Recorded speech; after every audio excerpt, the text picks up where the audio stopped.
Hello and welcome to the tutorial on Roald Dahl Tales of the Unexpected. In this tutorial I'll just give you a brief overview of each of the three stories that we've been studying for GCSE English AQA. And what we need to do is understand each story and the plot and the main characters. So first of all, thinking about the Landlady. The Landlady is a story about, as you might imagine from the title, a landlady, and Billy Weaver is a character who travels down from London to Bath, where the bed and breakfast owned by the landlady is situated. Billy Weaver is looking for somewhere to stay while he's on a work trip, and he comes across the bed and breakfast. He is attracted by the sign in the window, bed and breakfast, and it's almost as if he is being lured in by the landlady. She's waiting by the door, and just as he rings the bell, even before he takes his hand off the bell, the door is open, and like a jack-in-the-box, the landlady appears and welcomes him in.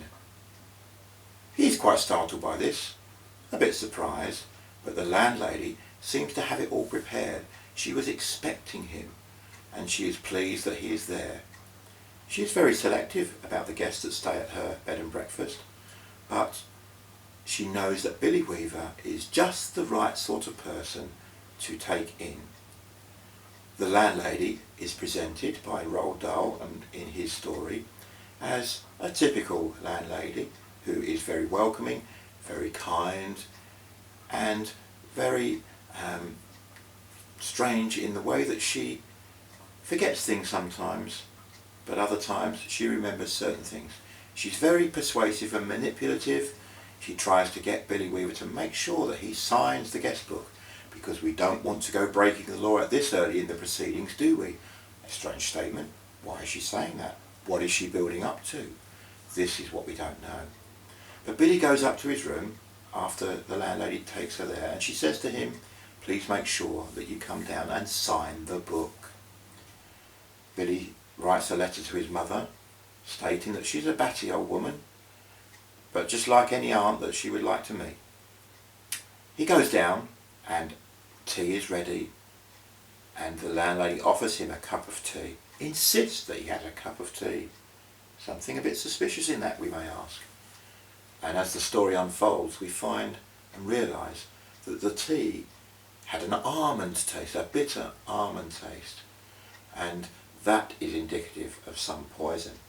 So the landlady has poisoned Billy, and he collapses, and then we are left hanging, wondering what's happened to Billy.